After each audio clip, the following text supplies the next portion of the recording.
Review 4x4 yang terbaik untuk kita pakai kecuali brand Ford. Okey, baik, tak apa bang. So dekat sini kita ada beberapa unit Japan yang saya boleh pilih, yang saya sendiri recommend. Okey, nombor 3 kita boleh letakkan Mitsubishi Triton lah. Triton ni dia tak ada isu pun, dia tak ada masalah besar. Just korang jaga dia punya servis, part wear and tear, pakai je macam biasa. Dan dia dulu salah satu kompetitor untuk Toyota Hilux. Tapi sekarang dalam kategori Japan pickup truck, saya tengok Triton agak susah nak kejar carta penjualan Hilux ni. Pasal salah satu mungkin faktor yang menjadi kurangnya user Triton ni adalah sebab generasi yang ke-6 punya design ni.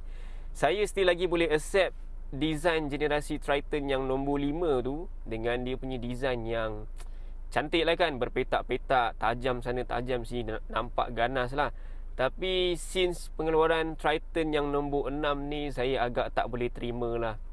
Walaupun ramai SA Mitsubishi diorang bagi tahu dah ada banyak improvement dekat Mitsubishi Triton tu, tapi first impression kita sebelum nak beli kereta ataupun nak beli apa-apa, memang kita akan tengok pada rupa dululah.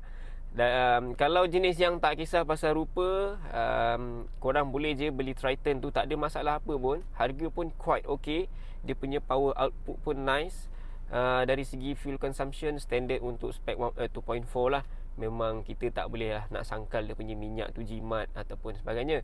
Lasak, yes, memang lasak. Dia pun dah lama bertapak dekat dalam Malaysia ni. Cuma diperbaharui dari segi dia punya sistem, dia punya design saja. Lain-lain tak ada masalah. Nombor 2, saya letakkan Isuzu D-Max. Since Isuzu D-Max keluarkan yang version 1.9 liter tu, semakin banyak user kita nampak dekat atas jalan sekarang.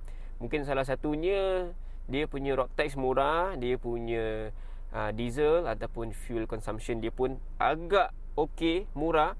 Dan ada yang komen memang banyak feedback positif daripada owner Isuzu D-Max 1.9 liter. Cuma kalau korang nak komplain dari segi dia punya power output, memang tak boleh. Memang Isuzu create satu pickup truck untuk yang baru nak berjinak, tak nak tanggung fuel consumption yang larap, dan road tax pun murah. Kalau korang nak lebih yang power, kalau korang nak power yang lebih, korang boleh beli yang 3.0 Terrence tu, pun daripada Isuzu juga. Itu memang of course lah 3.0 turbo kan. Itu memang fokus kepada performance. Tapi kalau yang 1.9 liter tu okey, suspension pun okey, tak terlampau keras, tak terlampau membuai. Passenger belakang pun tak ada komplain banyak sangat. Korang boleh pakai, just jaga servis dan part wear and tear.